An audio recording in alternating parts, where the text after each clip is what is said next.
ভারত যদি তাকে থামাতে না চায় আমরা থামাতে পারবো না, এটা আমাদেরকে বুঝে নিতে হবে। আমরা চাইবো যে ভারত তাকে থামাক, যাতে এখানে একটা পরিবেশ সৃষ্টি যেটা হচ্ছে নির্বাচনের জন্য, সেখানে যেন তার ইনসেন্ডিয়ারি বক্তব্য যেগুলো দিচ্ছেন সেটা যাতে কোনো পরিবেশ সৃষ্টি খারাপ করার মতো পরিবেশ যাতে সৃষ্টি না। সর্বশেষ যে বক্তব্য তাদের তাতে কিছু নসিহত করা হয়েছে আমাদের, নসিহত আমি মনে করি না যে এটা কোনো প্রয়োজন আছে আমাদেরকে করার।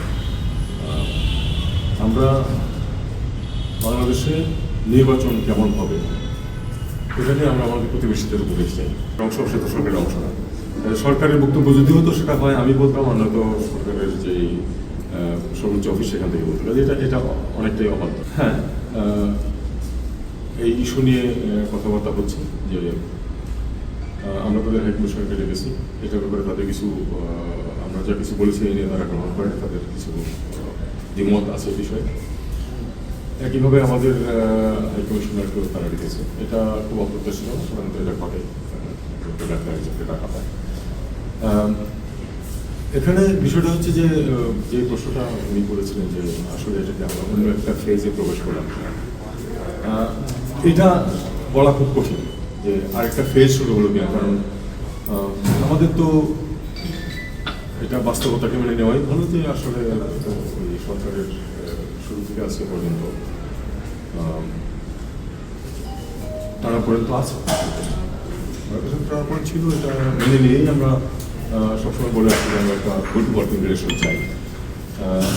তো আমরা চাইলে সেটা যে হবেই এমন কোনো কথা না।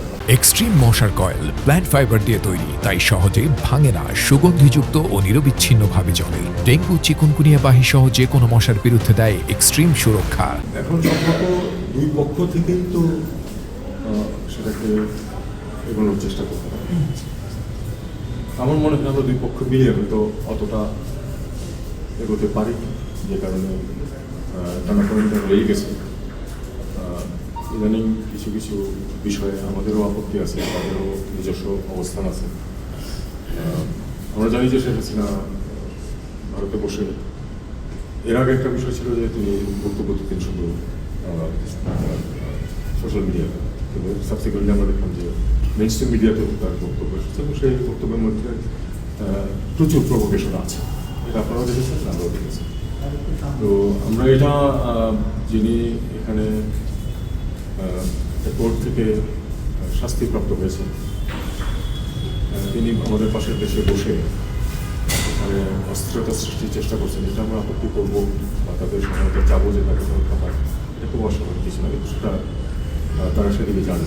সর্বশেষ যে বক্তব্য তাদের তাতে কিছু নসিহত করা হয়েছে আমাদের, নসিহত আমি মনে করি না যে এটা কোনো প্রয়োজন আছে আমাদেরকে করার। আমরা বাংলাদেশে নির্বাচন কেমন হবে এটা নিয়ে আমরা আমাদের প্রতিবেশীদের উপদেশ চাই। আমরা এই সরকার ডে ওয়ান থেকে স্পষ্টভাবে বলে আসছে যে আমরা একটা অত্যন্ত উচ্চমানের মানুষ যেন গিয়ে ভোট দিতে পারে সেই পরিবেশ সৃষ্টি করতে চাই, যে পরিবেশ গত 15 বছর ছিল। এখন ভারত আমাদেরকে এখানে উপদেশ দিচ্ছে, এটা আমি সম্পূর্ণ গ্রহণযোগ্য মনে করি এই কারণে যে তারা জানে যে এর গত আগে 15 বছর ধরে যে সরকার ছিল, যে সরকারের সাথে অত্যন্ত মধুর সম্পর্ক ছিল,